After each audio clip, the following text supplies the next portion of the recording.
Assalamualaikum warahmatullahi wabarakatuh. Terima kasih untuk dukungannya. Karena hari ini YouTube Pondok Pesantren Ar-Rasyid telah mencapai 3.000 lebih subscriber.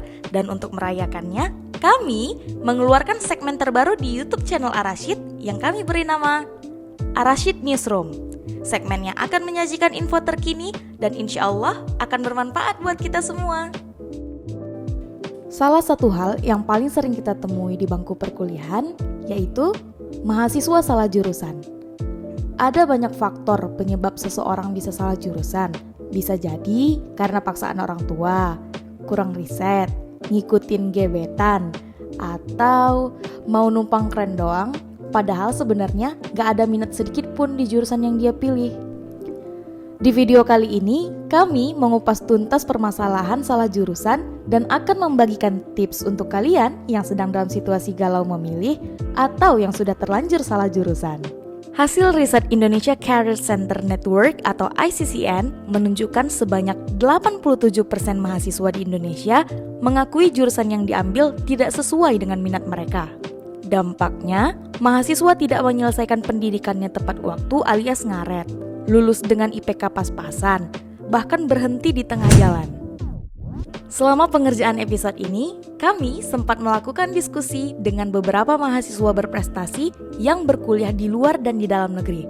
Di antaranya, ada Kak Nur Ashifah, tutor inspiratif komunitas mengajar desa dan lulus beasiswa di salah satu universitas swasta di Jerman dan fakultas kedokteran di Turki. Dan juga ada Kak Wiwin Hartini loh, salah satu putri terbaik Labuhan Batu Selatan yang saat ini berkuliah magister di Amerika Serikat. Ada beberapa hal yang kemungkinan ini bisa menjadi sebab jika kita salah jurusan. Yang pertama itu memang kurangnya informasi tentang program studi yang kita ambil. Karena apa ya yang ada? Ya udah daftar itu aja deh gitu. Gak apa-apa. Nah, itu yang artinya kita pasrah dengan keadaan. Ya udah daftar aja deh, mungkin ini lebih cocok, mungkin ini lebih bagus gitu dari hal yang kita lihat sekilas.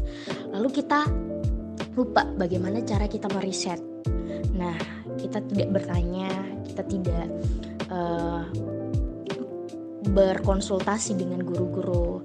Lalu kita belum punya suatu passion, yang dimana passion itu berasal dari diri kita sendiri.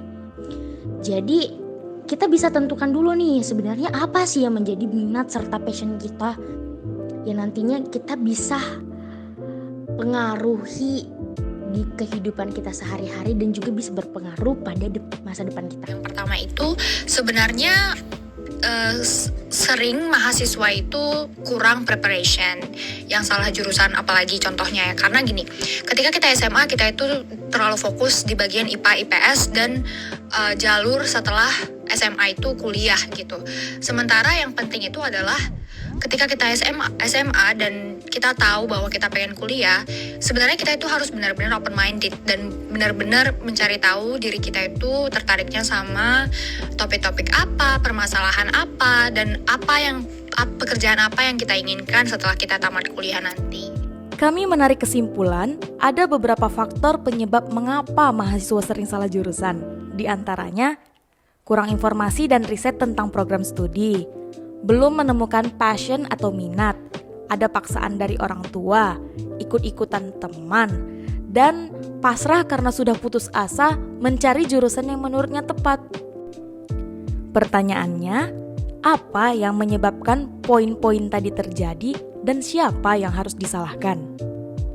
Apakah siswa, orang tua, atau guru dan pihak sekolah? Fenomena salah jurusan ini ternyata bukan cuma ada di bangku kuliah loh. Waktu SMA, kita juga sering nemuin orang tua yang memaksakan anaknya memilih jurusan IPA daripada IPS. Orang tua dan society memiliki pemahaman kalau jurusan IPA adalah jurusan fleksibel yang bisa dipakai kemana aja. Sedangkan jurusan IPS dianggap memiliki batasan keilmuan. Dan biasanya murid di jurusan IPS dianggap sebagai murid bandel dan buangan. Padahal stigma tersebut sama sekali nggak bener loh. Dan ruang lingkup jurusan di perkuliahan jauh lebih luas dari yang sekedar orang tua kita tahu. Tapi balik lagi, orang tua pasti ingin yang terbaik buat anaknya. Hanya mungkin mereka kekurangan atau memiliki keterbatasan dalam mendapatkan informasi.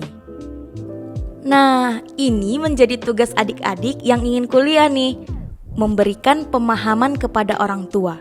Dan sebagai orang tua, kita juga harus memahami bahwa seiring zaman berkembang, disiplin keilmuan juga ikut berkembang.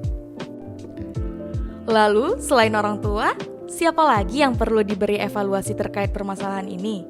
Apakah guru yang cuma fokus memberi materi dan kurang memberikan informasi seputar perkuliahan? Atau pihak sekolah yang belum menerapkan tes minat bakat secara berkala untuk para siswanya? Barangkali ini bisa menjadi evaluasi kita ya sebagai guru atau sebagai orang yang memiliki peran sentral di sekolah. Salah jurusan ini bisa berakibat fatal loh. Kita terpaksa kuliah di jurusan yang tidak diminati sama sekali selama bertahun-tahun. Mahasiswa salah jurusan juga rentan terhadap penyakit mental, serta nggak segan minta buatin skripsi berbayar.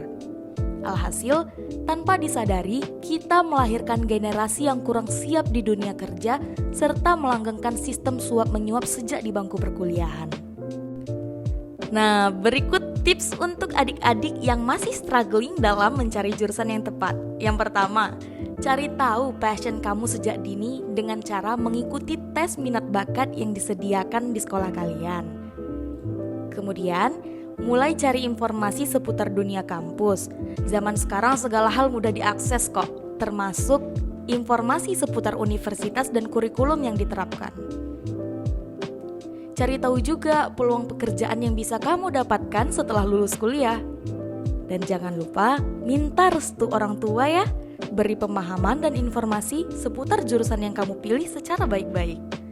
Dan untuk kamu yang udah terlanjur salah jurusan, mungkin tips ini bermanfaat untuk kalian. Dikutip berdasarkan hasil diskusi dengan Kak Nur Ashifa, beliau menyarankan, mulai deh mencari hal-hal baru yang menarik, yang mana hal tersebut bisa kamu pakai sebagai opsi ketika di dunia kerja nanti. Yang kedua, mulai ikut seminar atau pelatihan dan ikuti unit kegiatan mahasiswa yang sesuai dengan passion kamu. Yang selanjutnya, mulai konsultasikan permasalahan salah jurusan yang kamu alami dengan dosen pendamping akademik. Dan jangan lupa, biaya kuliah itu mahal loh. Jangan sampai karena kurang informasi dan riset, kemudian salah jurusan, kuliahnya jadi berhenti di tengah jalan. Segitu dulu episode kali ini, silakan share di kolom komentar kalau kamu punya pengalaman struggling di jurusan yang salah. Jangan lupa subscribe YouTube Pondok Pesantren Ar-Rasyid, nyalain notifikasinya, dan follow Instagramnya juga ya. Sampai ketemu di episode Ar-Rasyid Newsroom berikutnya. Assalamualaikum warahmatullahi wabarakatuh.